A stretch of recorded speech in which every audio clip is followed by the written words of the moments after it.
কি ব্যাপার, তুই ক্লাসে বসে বসে ঘুমোচ্ছিস? রাতে ভালো করে ঘুম হয়নি নাকি? না রে, গতকাল রাতে দু চোখের পাতা এক করতে পারিনি। আসলে আমি সিদ্ধান্ত নিতে পারছি না আমার কি ওই বাড়িতে যাওয়া উচিত হবে কিনা। যখনই চোখ বন্ধ করি তখনই আমার সামনে বাচ্চাটার নিষ্পাপ মুখ ভেসে ওঠে। আহ 10 বছরের একটা বাচ্চা তোকে কি বলেছে আর না বলেছে এটা নিয়েই তুই গবেষণা চালিয়ে যাচ্ছিস, আর নিজেও অসুস্থ হয়ে পড়ছিস। দেখ, তোকে আমার ওই বাড়িতে টিউশনিতে পাঠানোটাই ভুল হয়েছে। না হাসান, ব্যাপারটা এতটা সহজ নয়। মায়ের নামে এতগুলো মিথ্যে কথা বলবে বাচ্চাটা কেন বলতো? আচ্ছা ঠিক আছে, তুই আমাকে একটু পুরোটা প্রথম থেকে বল, পুরো কাহিনীটা আমি শুনতে চাই। আচ্ছা ঠিক আছে, শোন, আমি তোকে পুরোটা প্রথম থেকেই বলছি, কিন্তু মনোযোগ দিয়ে শুনবি আর তারপর একটা সিদ্ধান্ত দিবি আমার ঠিক কি করা উচিত। শাম্য কলিং বেল বাজাচ্ছে, আর ঠিক তখনই একটা অদ্ভুত পোশাক পরিহিত মহিলা দরজা খুলল। কাকে চাই? আসলে আমি আপনার ছেলেকে পড়াতে এসেছি। আমি নতুন টিউটর। আপনি হাসানকে বলেছিলেন একজন টিচারের কথা, তাই হাসান আমাকে পাঠিয়েছে। আমি ওর ফ্রেন্ড, আমরা একই ইউনিভার্সিটিতে পড়াশুনো করি। বাহ, বেশ, ঠিক আছে, তুমি আগামীকাল থেকে পড়ানো শুরু করতে পারো। কিন্তু তোমাকে আরেকটা বিশেষ দায়িত্ব পালন করতে হবে। প্রতি বৃহস্পতিবার আমি একটা জরুরি কাজে বাইরে যাই, সেদিন রাতে আর ফিরি না। সেদিন রাতে তোমাকে একটু আমার ছেলেকে দেখাশোনা করতে হবে, আর এজন্য আমি তোমাকে মাসে বাড়তি টাকা দেব। আপনি তো আমার ব্যাপারে সব কিছুই জানেন। আসলে ছোটবেলায় আমার বাবা মা মারা গিয়েছে। আমি এতিমখানায় বড় হয়েছি, আর তাই এই টিউশনিটা আমার খুবই দরকার। আচ্ছা ঠিক আছে, আমি তোমার ছাত্রকে ডেকে দিচ্ছি, তুমি ওর সাথে ভালো করে পরিচিত হও। এরপর নীলা তার ছেলে আকাশকে ডেকে পাঠালো। কিন্তু শাম্য যখন বাচ্চাটাকে দেখল, সে অনেকটাই অবাক হল, কারণ তার চেহারা ছিল অদ্ভুত, চোখে মুখে একটা ভয়। সে শুধুমাত্রই চমকে চমকে এদিক সেদিক তাকাচ্ছিল। হ্যালো, আমি তোমার নতুন টিউটর। আজ থেকে আমি তোমাকে তোমার বাড়িতেই পড়াবো। তোমার নাম? আমার নাম প্রীতম। কি ব্যাপার প্রীতম, তুমি বারবার শুধুমাত্র এদিকে সেদিকে তাকাচ্ছ কেন? কোনো সমস্যা? আমাকে খুলে বলতে পারো। বলছি, চলে যান স্যার, আপনি এই জায়গা থেকে চলে যান। এই জায়গাটা একদমই ভালো নয়, এখানে আর কোনোদিন আসবেন না। কি বলছো তুমি? তোমার কি আমাকে পছন্দ হয়নি?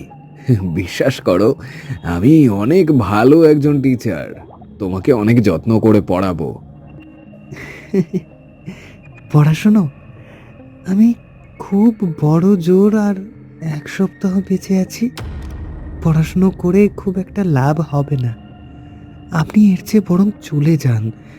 এটা একটা মৃত্যু ফাঁদ। এই মৃত্যু ফাঁদে যে একবার প্রবেশ করে সে আর কোনোভাবেই বের হতে পারে না স্যার। ঠিক এমন সময় সেখানে নীলা প্রবেশ করল। নীলাকে দেখে প্রীতম আরো বেশি ভয় পেয়ে গেল। শোনো, সম্ভবত আগামীকাল বৃহস্পতিবার, তুমি একটু সময় নিয়ে এসো। কাল রাতে তোমাকে এখানে থাকতে হবে। আপনি কোনো চিন্তা করবেন না। আপনি যতক্ষণ পর্যন্ত না আসবেন আমি আপনার ছেলেকে দেখাশোনা করব। এরপর সে সেদিনের মতন চলে গেল।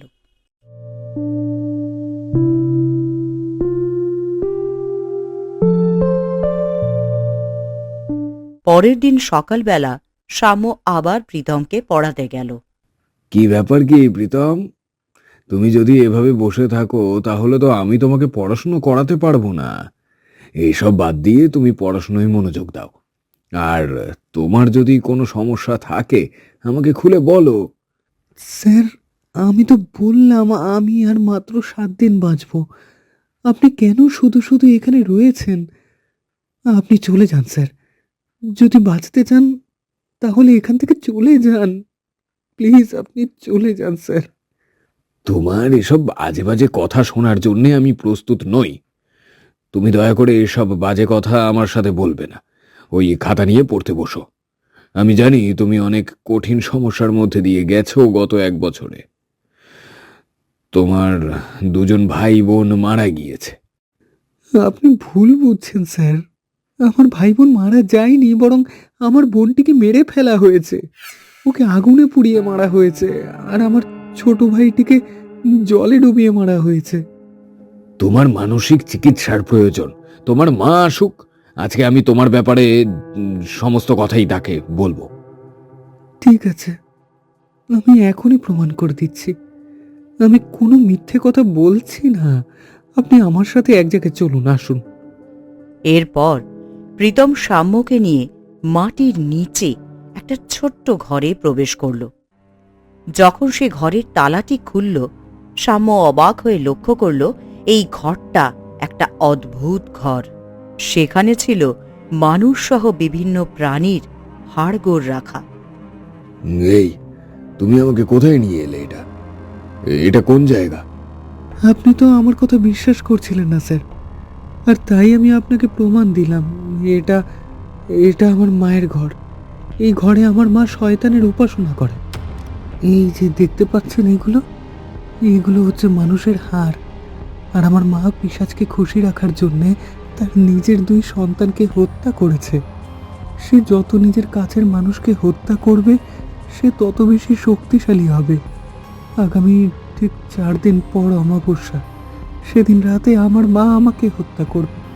তাহলে সে হবে পৃথিবীর সবচেয়ে শক্তিশালী পিশাচ। আমাকে হত্যা করার পর সে অনেক ক্ষমতা পেয়ে যাবে। ঈশ্বর, আমি তো এতদিন এসব সিনেমা আর নাটকে দেখেছি, বাস্তবে এসব হয় নাকি? এমন হয়। আপনি আমাকে এখান থেকে নিয়ে চলুন, আমাকে বাঁচান স্যার, আমি বাঁচতে চাই। কিন্তু তোমার বাবা কি এসব জানেন? তিনি কোথায়? আমার বাবা গত 5 বছর আগে দেশের বাইরে গিয়েছেন। আবার মা তাকে মন্ত্র বলে সেখানেই আটকে রেখেছেন, আর তিনি এখানে আসেন না। আসলে আসলে মা তাকে এখানে আর আসতে দেয় না। কিন্তু আমি এইটা কিছুতেই বুঝতে পারছি না, তোমার বোনটি কিভাবে মারা গেল? আমার বোন যখন মারা যায়, তখন তার বয়স ছিল স্যার 13 বছর। আমার বোন সবকিছুই জানতে পেরে গিয়েছিল। সে বুঝতে পেরেছিল আমার মা পিশাচকে তার গুরু মানছে, তার উপাসনা করছে। একদিন আমার বোনের সাথে আমার মায়ের ঝগড়া হয়, আর আমার মা তার হাত বেঁধে সারা শরীরে কেরোসিন ঢেলে আগুন জ্বালিয়ে দেয়। সাম্য এসব কথা শুনে বাড়িতে ফিরে গেল। সে আসলে বুঝতে পারছিল না প্রীতম সত্যি কথা বলছে নাকি সবকিছুই তার মন গড়া কথা ছিল। সবকিছুই তো শুনলি, এখন তোর কি বলার আছে? আমাকে বল, আগামী 4 দিন পর অমাবস্যা, ছেলেটাকে যদি সত্যি সত্যি মেরে ফেলে, তাহলে আমি নিজেকে কখনোই ক্ষমা করতে পারবো না। ঠিক আছে, সত্যি মিথ্যে আমি জানি না, কিন্তু সেখানে আমি যাব, তোকে সাথে নিয়েই যাব। এই ঘটনার একটা শেষ আমি দেখতে চাই। 2 দিন পর ছিল সেই কাঙ্ক্ষিত অমাবস্যার রাত। সকাল থেকেই সাম্যের মন প্রচণ্ড খারাপ ছিল। সে সিদ্ধান্ত নিতে পারছিল না কি করবে। তার কি ওই ছেলেটিকে বাঁচানো উচিত?